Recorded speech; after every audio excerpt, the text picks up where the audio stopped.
Assalamualaikum warahmatullahi wabarakatuh. Saya Rita dari SMP Negeri 7 Sata Bambangan, Kecamatan Malunda, Kabupaten Majene, Provinsi Sulawesi Barat. Pada kesempatan ini, saya akan membawakan sebuah cerita yang berjudul Legenda Samba Paria.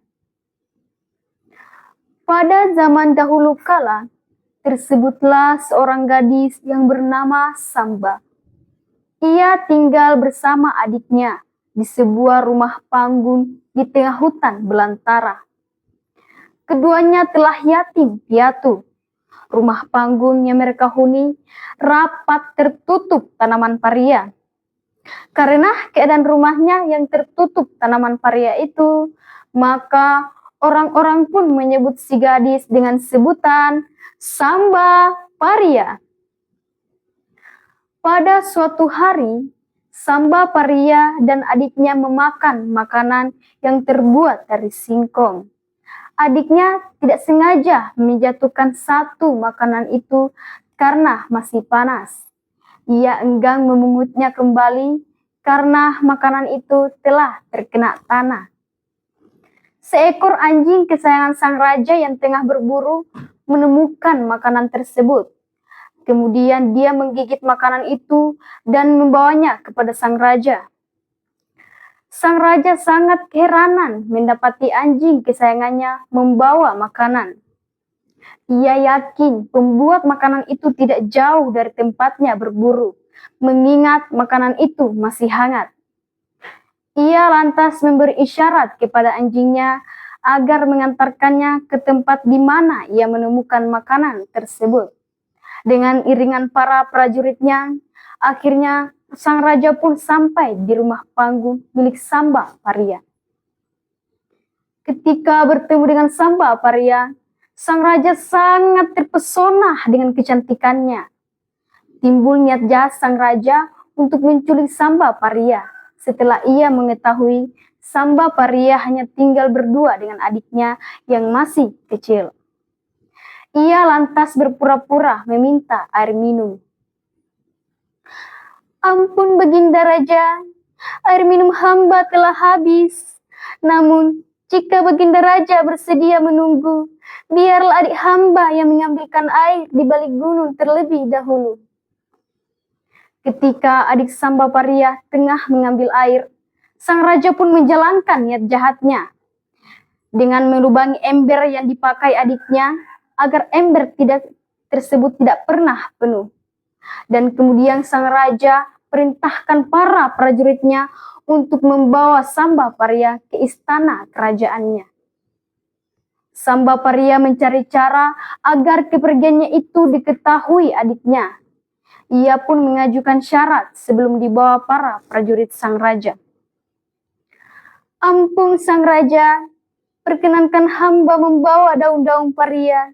Sungguh hamba sangat senang memakan sayur daun paria. Sang raja pun memenuhi permintaan Samba Paria.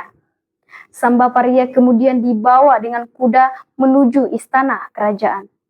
Tanpa diketahui para prajurit yang mengawalnya, Samba Paria merobek daun-daun paria yang dibawanya itu dan dibuangnya di sepanjang jalan yang dilaluinya. Dengan cara itu, ia berharap adiknya dapat mengikutinya hingga ke tempat di mana ia dibawa. Adik Samba Paria yang tidak menemukan kakaknya di rumah menjadi bingung dan takut. Ia yakin kemudian jika kakaknya itu dibawa paksa oleh sang raja. Ketika ia mendapati sobekan daun-daun paria yang berceceran di jalan, yakinlah ia jika sobekan daun-daun paria itu merupakan petunjuk dari kakaknya. Ia pun mengikutinya. Selama 2 hari 2 malam ia berjalan, tibalah adik Samba Paria itu ke istana kerajaan. Ia lantas berteriak-teriak memanggil nama kakaknya dari luar halaman istana kerajaan. Samba Paria! Samba Paria! Kakak! Kalau kau tidak mendengar panggilanku, Tunjukkan wajahmu di jendela itu, Kak. Untuk mengelabui adik Samba Paria, sang raja memperlihatkan wajah seekor kucing melalui jendela istananya. Adik Samba Paria keheranan ketika melihat wajah kucing dari balik jendela. Ia pun merasa jengkel dan berkata, "Kakak, aku akan pulang ke rumah kita. Namun sebelumnya, aku akan menanam pohon kelor di sini. Ingatlah, Kak, jika pohon kelor itu layu, itu pertanda aku sedang sakit. Jika pohon kelor itu mati, maka aku pun juga mati, Kak." Samba Paria sangat sedih mendengar pesan adiknya itu. Ia tidak bisa berbuat apapun juga untuk menolong adiknya, karena dua prajurit bersenjata senantiasa menjaganya dari luar sekapan. Namun dengan berbagai cara, akhirnya Samba Paria dapat melihat pohon kelor yang ditanam adiknya.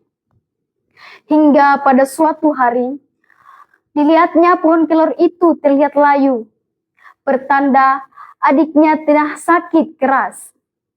Samba Paria lantas mencari cara agar dapat bebas dari sekapan sang raja.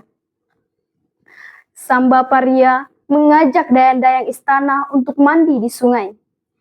Ketika tengah mandi, Samba Paria menjatuhkan cincin emas pemberian sang raja. Ia meminta semua dayang-dayang untuk mencari cincin emas itu. Maka ketika para dayang-dayang itu sibuk mencari, Samba Paria diam-diam meninggalkan mereka. Dengan menaiki kuda yang telah disiapkannya, Samba Paria bergegas menuju rumah panggungnya. Adik Samba Paria sangat gembira melihat kakaknya telah pulang. Ia yang tengah sakit keras akhirnya bersedia makan masakan buatan kakaknya. Kesehatannya pun berangsur-angsur membaik. Samba Paria merasa sang raja tentu akan segera mengusulnya. Maka ia pun menyiapkan sesuatu untuk menyambut kedatangan sang raja. Samba Paria mencampur cabai rawit, biji-biji merica, dan daun kelor dalam jumlah yang banyak. Campuran bahan-bahan itu lantas dicampur dengan air dan abu dapur hingga menyerupai adonan kue. Ketika sang raja benar-benar datang, Samba Paria langsung menyiramkan ramuan rahasianya itu ke wajah sang raja. Sang raja menjerit kesakitan ketika kedua matanya terkena ramuan rahasia buatan Samba Paria itu. Diusap-usapnya kedua matanya, bukan berkurang rasa pedih yang dirasakannya, melainkan kian bertambah-tambah pedih. Ketika sang raja terus mengusap-usap matanya, ia terpeleset hingga tubuhnya jatuh dari rumah panggung. Lehernya membentur tanah dengan sangat keras, hingga akhirnya sang raja pun menghembuskan napas terakhirnya. Samba Paria dan adiknya kemudian hidup dalam ketenangan dan kedamaian, setelah sang raja yang jahat kelakuannya itu meninggal dunia. Keduanya tetap tinggal di rumah panggung mereka di tengah hutan belantara, hidup damai dan bahagia. Sekian cerita rakyat dari Provinsi Sulawesi Barat. Terima kasih. Wassalamualaikum warahmatullahi wabarakatuh.